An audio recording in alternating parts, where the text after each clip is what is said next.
ಮಾತನಾಡ್ತಾ ಹೇಳಿದ್ರು ರಾಜೂರು ರಸ್ತೆ 20 ವರ್ಷದಿಂದ ಆಗಿಲ್ಲ, ಆ ರಸ್ತೆ ಕೂಡ ಅವತ್ತು ಭೂಮಿ ಪೂಜೆನ ಮಾಡಿದ್ರು. ಅವತ್ತಿನ ದಿವಸ ಕೂಡ ಸುಮಾರು 3,05,00,000 ವೆಚ್ಚದ ಕಾಮಗಾರಿಗಳಿಗೆ ಅವತ್ತಿನ ದಿವಸ ನಾವು ಭೂಮಿ ಪೂಜೆನ ಮಾಡಿದ್ವು. ಎರಡನೇ ದಿವಸಕ್ಕೆ ಸುಮಾರು 6,69,00,000 ವೆಚ್ಚದ ಕಾಮಗಾರಿಗೆ ನಾವು ಸೇರಿ ಭೂಮಿ ಪೂಜೆನ ಮಾಡಿದ್ದೇವೆ.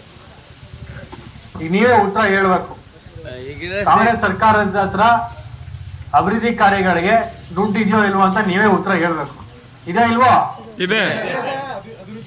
ಇದಕ್ಕೆ ತಾನೇ ಕೆಲಸಗಳಾಗ್ತಾ ಇರೋದು. ಹೌದು. ಅದರಿಂದ ದಯಮಾಡಿ ತಾವೆಲ್ಲರೂ ಕೂಡ ಅರ್ಥ ಮಾಡ್ಕೋಬೇಕಾಗ್ತದೆ.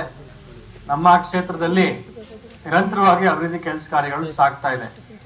ಈ ಹಿಂದೆ ಕೂಡ ಗೌರವಿತ ಮುಖ್ಯಮಂತ್ರಿಗಳು ಸಿದ್ದರಾಮಯ್ಯ ಸಾಹೇಬರು ವಿಶೇಷ ಅನುದಾನದ ಅಡಿ ಸುಮಾರು 25 ಕೋಟಿಗಳನ್ನ ಪ್ರತ್ಯೇಕವಾಗಿ ನಮ್ಮ ಕ್ಷೇತ್ರಕ್ಕೆ ನೀಡುವಂಥದ್ದು. ಅದರಲ್ಲಿ ತಮ್ಮ ಗ್ರಾಮಕ್ಕೂ ಕೂಡ ಎಷ್ಟು ಕೊಟ್ಟಿತ್ತು ಮುಟ್ತಾರೆ?